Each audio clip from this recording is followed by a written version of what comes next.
കോഴിക്കോട് നിന്നും എൻ്റെ പഞ്ചായത്ത് എത്തി നിൽക്കുന്നത് ഇനി പാലക്കാട് ജില്ലയിലെ കോട്ടായിയിലാണ്.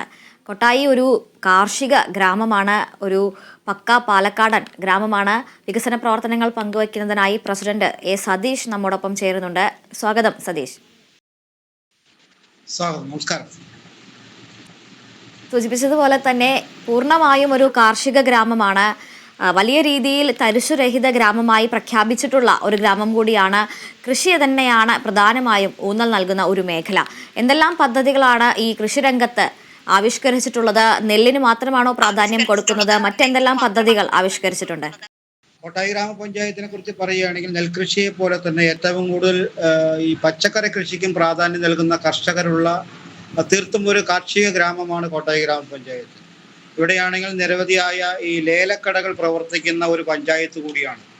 ലേലം എന്ന് പറയുമ്പോൾ നമ്മുടെ പഞ്ചായത്തിനകത്ത് ഉൽപ്പാദിപ്പിക്കുന്ന വിവിധ ഇനം പച്ചക്കറികൾ ഈ പറഞ്ഞ പോലെ അതിരാവിലെ തന്നെ ലേലം നടക്കുന്ന നിരവധിയായ കേന്ദ്രങ്ങളുണ്ട്. നമ്മുടെ ദേശീയ ഗ്രാമീണ തൊഴിലുറപ്പ് പദ്ധതി ഉപയോഗപ്പെടുത്തിക്കൊണ്ട് നമ്മുടെ പഞ്ചായത്തിലൊരു സർവേ നമ്മൾ പൂർത്തീകരിക്കുകയുണ്ടായി. അതിൽ കണ്ടെത്തിയത് 77 ഏക്കർ ഭൂമിയാണ് ഈ പറഞ്ഞതുപോലെ തരിശ് രഹിതമായി കിടക്കുന്നത് കണ്ട്. തരിശ് ഭൂമിയായിട്ട് 77 ഏക്കർ ഭൂമി നമ്മൾ കണ്ടെത്തുകയും ആ 77 ഏക്കർ ഭൂമിയിൽ 66 ഏക്കർ ഭൂമി നമ്മുടെ ഈ ദേശീയ ഗ്രാമീണ തൊഴിലുറപ്പ് പദ്ധതി ഉപയോഗപ്പെടുത്തിക്കൊണ്ട് കൃഷിക്ക് അനുയോജ്യമാക്കുന്ന ഒരു സാഹചര്യമാണ് ഉണ്ടായത്. അതോടൊപ്പം തന്നെ ബാക്കി വരുന്ന ഭൂമി കർഷകരെ കൊണ്ട് ചെയ്യിപ്പിച്ച് അത് പൂർണ്ണ തോതിൽ എത്തിക്കുകയാണ് നമ്മൾ ഈ തൊഴിലുറപ്പ് പദ്ധതി ഉപയോഗപ്പെടുത്തിക്കൊണ്ട് ചെയ്തത്.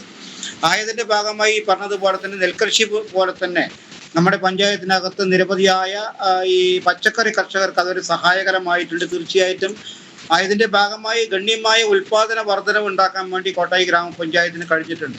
ഇപ്പോൾ പാലക്കാട് ജില്ലയിൽ തന്നെ ആദ്യം പ്രഖ്യാപനം നടത്തുന്ന ഒരു പഞ്ചായത്ത് കൂടി, തരിശ് രഹിതമായി പ്രഖ്യാപനം നടത്തുന്ന ജില്ലയിലെ ആദ്യ പഞ്ചായത്തായി കോട്ടായി ഗ്രാമപഞ്ചായത്ത് മാറി എന്നതാണ് യാഥാർത്ഥ്യം.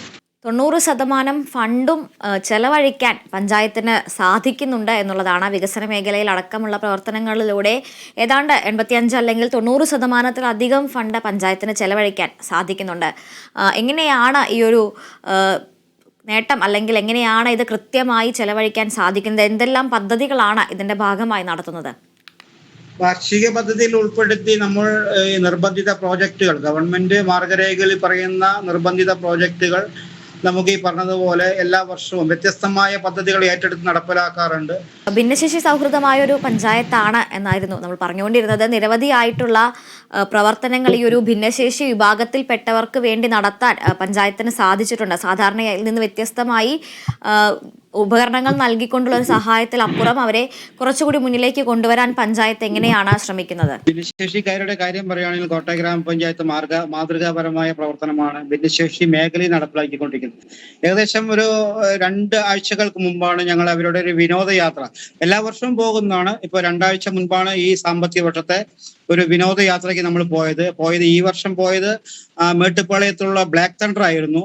അവിടെ ഈ പറഞ്ഞ പോലെ ഭിന്നശേഷി കുട്ടികൾ, അവരുടെ രക്ഷിതാക്കൾ ഉൾപ്പെടെയുള്ള എല്ലാ ആളുകളെയും ഞങ്ങൾ എല്ലാ വർഷവും ഒരു വർഷത്തിൽ 1-2 ഇടങ്ങളിൽ കൊണ്ടുപോകാറുണ്ട്. അതോടൊപ്പം തന്നെ അതിൽ പ്രത്യേകിച്ച് പറയാനുള്ളത്, ഞങ്ങൾ വർഷത്തിലൊരു 4 അവരുടെ സംഗമങ്ങൾ സംഘടിപ്പിക്കാറുണ്ട്. അതാണ് അവരുടെ ഏറ്റവും സന്തോഷം നൽകാൻ കഴിയുന്ന ഒരു പദ്ധതിയായിട്ട് ഞങ്ങൾ കാണുന്നു. വർഷത്തിൽ 3-4 സംഗമങ്ങൾ അവരെല്ലാവരും വിളിച്ചു ചേർത്തി അവരുടെ വിവിധ പരിപാടികൾ നടത്താൻ ആവശ്യമായ ഒരു ഇടപെടൽ. അതോടൊപ്പം തന്നെ വർഷത്തിലൊരിക്കൽ ഭിന്നശേഷി സംഗമം, അത് പഞ്ചായത്ത് പദ്ധതി വെച്ചുകൊണ്ട് ഭിന്നശേഷി സംഗമം സംഘടിപ്പിക്കാറുണ്ട്. കായിക മത്സരങ്ങൾ സംഘടിപ്പിക്കാറുണ്ട്. പ്രത്യേകിച്ച് ഞങ്ങൾക്കൊരു ബഡ്സ് സ്കൂളിന്റെ പോരായ്മയാണ് ഉള്ളത്. അപ്പൊ അതിന്റെ നിർമ്മാണ പ്രവൃത്തി, കെട്ടിടത്തിന്റെ പ്രവർത്തനങ്ങൾ പൂർത്തിയായി വരികയാണ്.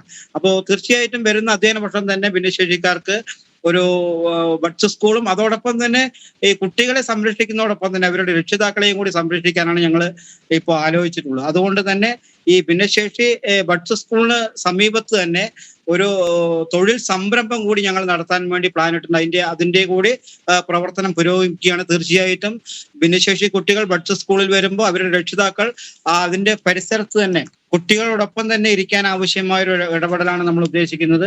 അതുകൊണ്ട് അവർക്കൊരു തൊഴിൽ സംരംഭം കൂടി അതിനോട് ചേർന്ന് തന്നെ ഞങ്ങൾ പ്ലാൻ ചെയ്യുന്നുണ്ട്. തീർച്ചയായിട്ടും കുട്ടിയെയും രക്ഷിതാവിനെയും കൂടി സംരക്ഷിക്കാൻ ആവശ്യമായ ഒരു ഇടപെടലാണ് നടത്തിക്കൊണ്ടിരിക്കുന്നത്. സ്ത്രീ ശാക്തീകരണ രംഗത്ത് കുടുംബശ്രീയും അതുപോലെ തന്നെ അയൽക്കൂട്ടം പോലുള്ള പ്രസ്ഥാനങ്ങളെയും ഉപയോഗിച്ചുകൊണ്ട് ഒരു സ്വയം തൊഴിൽ സംരംഭങ്ങൾ അല്ലെങ്കിൽ വനിതകൾക്ക് വേണ്ടി അവരെ സ്വയം പര്യാപ്തതയിലേക്ക് നയിക്കാനുള്ള നിർമ്മാണ യൂണിറ്റുകൾ അടക്കം നടത്തി വരുന്നുണ്ട്.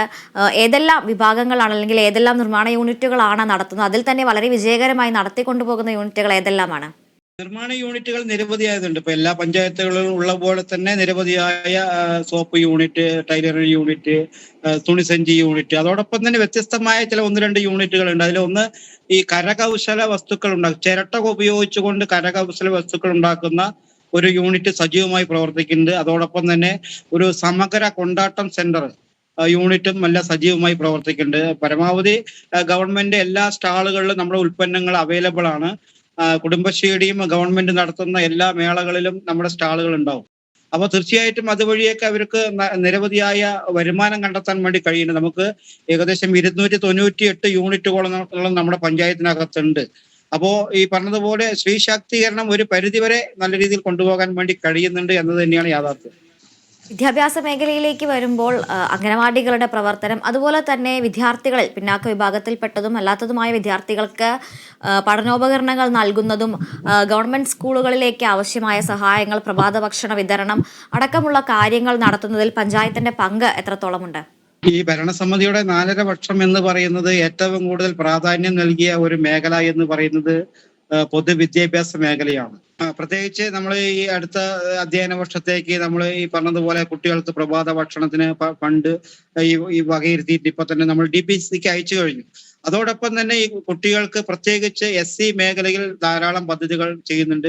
എല്ലാ 1-ാം ക്ലാസ്സിലെ വിദ്യാർത്ഥികൾക്കും എയ്ഡഡ്, അതുപോലെ തന്നെ ഗവൺമെന്റ് എയ്ഡഡ് വിദ്യാലയങ്ങളിൽ പഠിക്കുന്ന എല്ലാ 1-ാം ക്ലാസ് വിദ്യാർത്ഥികൾക്കും കഴിഞ്ഞ ഏകദേശം 15 വർഷമായി 3 ഭരണസമിതിയുടെ കാലത്തായി നമ്മൾ ഈ പറഞ്ഞതുപോലെ അവർക്ക് ആവശ്യമായി ഇരുന്ന് പഠിക്കാൻ ആവശ്യമായ ബെഞ്ച്, ഡെസ്ക് എല്ലാ സാമ്പത്തിക വർഷം നമ്മൾ വിതരണം ചെയ്തു വരുന്നുണ്ട്. അതേപോലെ തന്നെ പ്രൊഫഷണൽ കോഴ്സ് പഠിക്കുന്ന വിദ്യാർത്ഥികൾക്ക് ലാപ്ടോപ്പ്, മെറിറ്റോറിയൽ സ്കോളർഷിപ്പ്, അതോടൊപ്പം തന്നെ മറ്റ് പഠന സംവിധാനങ്ങളൊക്കെ നമ്മൾ ഈ പറഞ്ഞതുപോലെ SC മേഖലയിലും ജനറൽ മേഖലയിലും പരമാവധി കുട്ടികൾക്ക് സഹായം നൽകി വരുന്നുണ്ട്. വിദ്യാഭ്യാസ മേഖല പ്രത്യേകിച്ച് കോട്ടായി പഞ്ചായത്തിലെ 23 അംഗനവാടികളാണ് ഉള്ളത്.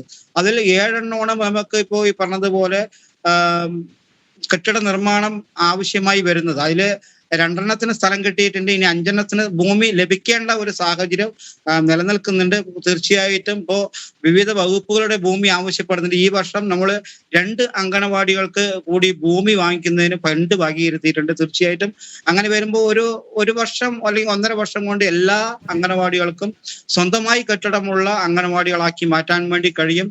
പൊതുവിദ്യാഭ്യാസ മേഖലയിലാണെങ്കിൽ ഇപ്പോൾ നമ്മുടെ പഞ്ചായത്തിലെ എല്ലാ വിദ്യാലയങ്ങളും വർണ്ണക്കൂടാരം നടപ്പിലാക്കിയ വിദ്യാലയങ്ങളാണ് കോട്ടായി പഞ്ചായത്തിലുള്ളത്. തീർച്ചയായിട്ടും അതിന്റെയൊക്കെ മാറ്റം വരുന്ന അധ്യയന വർഷം ഉണ്ടാകും. തീർച്ചയായും വിദ്യാഭ്യാസ മേഖല എന്ന് പറയുമ്പോൾ തീർച്ചയായിട്ടും ഇപ്പൊ അടിസ്ഥാന സൗകര്യങ്ങളിൽ മുൻപന്തിയിലാണ്. കോളേജ് തലം വരെ പഠിക്കാൻ സൗകര്യമുള്ള ഒരു പഞ്ചായത്ത് കൂടിയാണ് കോട്ടായി ഗ്രാമപഞ്ചായത്ത്. IHRD കോളേജ് പ്രവർത്തിക്കുന്നുണ്ട്. അതിന്റെ കെട്ടിട നിർമ്മാണം പുരോഗമിച്ചുകൊണ്ടിരിക്കുകയാണ്. നല്ല സഹകരണമാണ് ബഹുമാനപ്പെട്ട MLA ഭാഗത്തുനിന്ന് ഉണ്ടാകുന്നത്.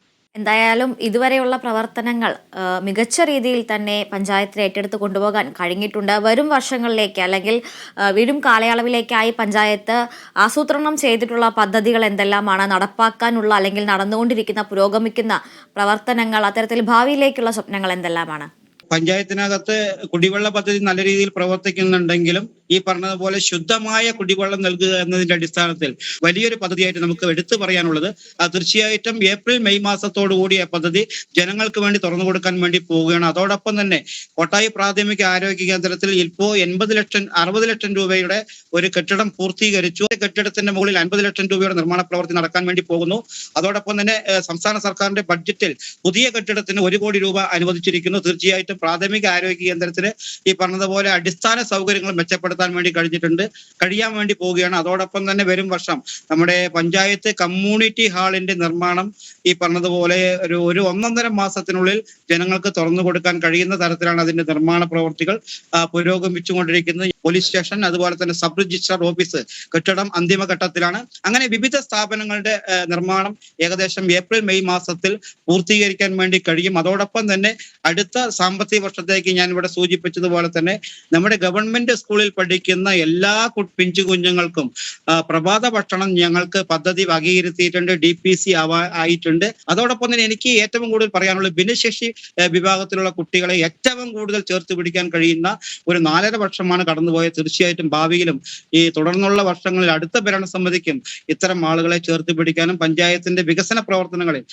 മാതൃകാപരമായ പ്രവർത്തനങ്ങൾ ഏറ്റെടുത്ത് നടപ്പിലാക്കാൻ കഴിയുന്നത്ര നടപ്പിലാക്കാൻ കഴിയട്ടെ. നിരവധിയായ പ്രവർത്തനങ്ങൾ ഈ ഭരണസമിതിയുടെ കാലത്ത് നടത്താൻ കഴിഞ്ഞ ഒരു ആത്മസംതൃപ്തി കൂടി ഞാൻ അറിയിക്കുകയാണ്.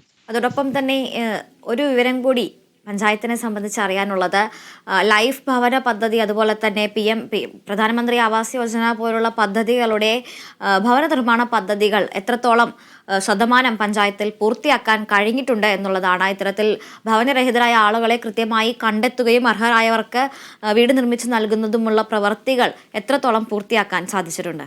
ഇപ്പോൾ നിലവിൽ പൂർത്തീകരിച്ചിട്ടുള്ളത് 140 വീടുകളുടെ നിർമ്മാണ പ്രവർത്തികളാണ് ഇപ്പോൾ പൂർത്തീകരിച്ചിട്ടുള്ളത്.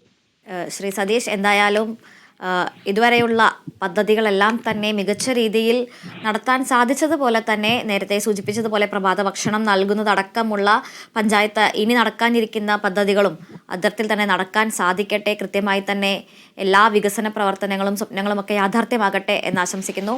പാലക്കാട് ജില്ലയിലെ കോട്ടായി പഞ്ചായത്തിന്റെ വികസന പ്രവർത്തനങ്ങളാണ് പ്രസിഡന്റ് സതീഷ് പങ്കുവച്ചത്.